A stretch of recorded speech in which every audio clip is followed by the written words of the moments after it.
శ్రీమన్నారాయణ. హనుమ ఆంజనేయ స్వామి అంటే మనందరికీ రామభక్తుడు, రామదాసుడు అని మాత్రమే తెలుసు. కానీ హనుమ అంటే ఆచార్యతత్వం, అంటే జీవాత్మకి ప్రతీక సీతమ్మ తల్లి. రాముడు పరమాత్మ, రావణుడు మనసు. రావణునికి ఉన్న 10 తలలు, 10 ఇంద్రియములు. లంక మన శరీరం అన్నమాట. ఎప్పుడైతే సీతమ్మ తల్లి అంతకుముందు వరకు సీతమ్మ ఏం కోరుకుంది? నీతోని అడవిలో ఉన్నా ఎక్కడ ఉన్నా నీతో పాటే నేను ఉంటాను, నిన్నే కోరుకుంటాను, నీతో పాటే నేను అడుగులు వేస్తానని కోరుకుంది. కానీ సడన్గా ఆ జింక బంగారు లేడి మీదకి ఆమె మనసు పోయింది. అది కావాలని కోరుకుంది. మన మనసు ఎప్పుడైతే కోరికల వెంట పరుగులు పెడుతుందో అప్పుడు మనం వెళ్ళి లంకలో పడతామన్నమాట. అప్పుడు ఏమి చేయాలి? హనుమ రావాలి, ఆచార్యుడి యొక్క దర్శనం కావాలి. అప్పుడు ఏం చేశాడు హనుమ? రాముడు ఇచ్చిన అంగుళీకం తీసుకొచ్చి సీతమ్మకు సమర్పించి రాముని యొక్క క్షేమ సమాచారాలను అందజేసి, ఆవిడప్పుడు తపస్సులో ఉంది, రాముణ్ణి ధ్యానం చేసుకుంటూ ఉంటుంది. ఎప్పుడైనా సరే మన కోరికల వెంట మన మనసు పరిగెట్టినప్పుడు మనం ఏం చేయాలి?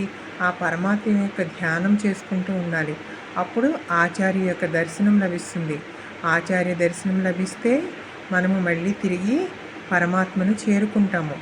సీతమ్మ రాముని చేరుకుంది కదా, ఆచార్యుడే మనకు దారి చూపించి మన చెదిరిపోయిన మన మనస్సుని మళ్ళీ పరమాత్మ యందు లగ్నమయ్యేలా చేసి ఆచార్యుడే పరమాత్మ వద్దకు, మన జీవాత్మ అయిన మనల్ని ఆ పరమాత్మ వద్దకు ఆచార్యుడి యొక్క దర్శనముతోనే మనకి అది సాధ్యమవుతుంది. ఆచార్యుడే మనని పరమాత్మ వద్దకు చేరుస్తాడు.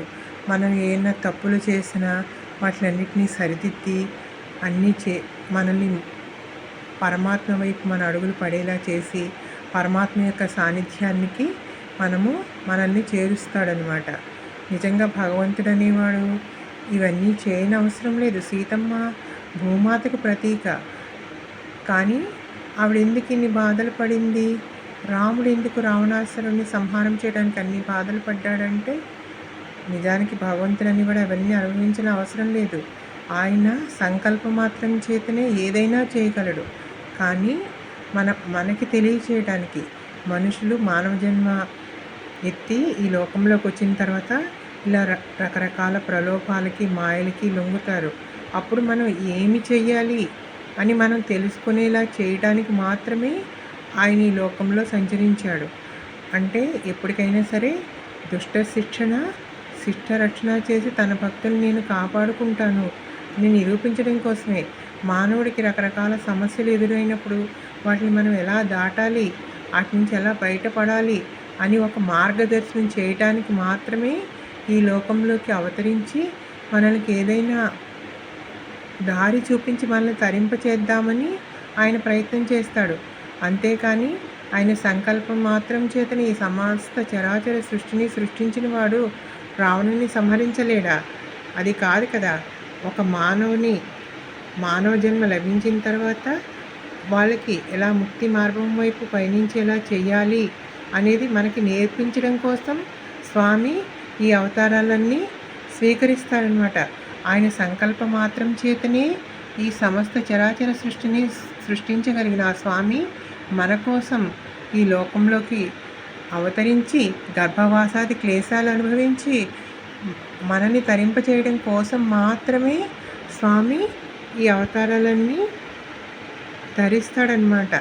అంతేగాని స్వామి చేయాలనుకుంటే ఏదైనా చేయగలడు.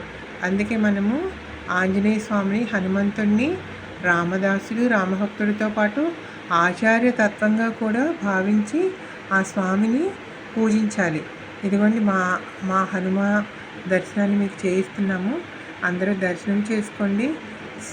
మీరు ఒక్కసారి దర్శనం చేసుకుని వెంటనే ఆయన తప్పక మిమ్మల్ని అనుగ్రహిస్తాడు. అంటే స్వామి ఎలా శక్తివంతుడవుతాడు మన ఇంట్లో ఉన్న పెరుమాళ్ళు అంటే మంత్రం చేత మాత్రమే.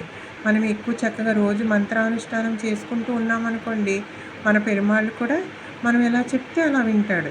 ఇదిగోండి ఒక్కసారి దర్శనం చేసుకొని స్వామి యొక్క అనుగ్రహాన్ని పొందండి. జై శ్రీమన్నారాయణ.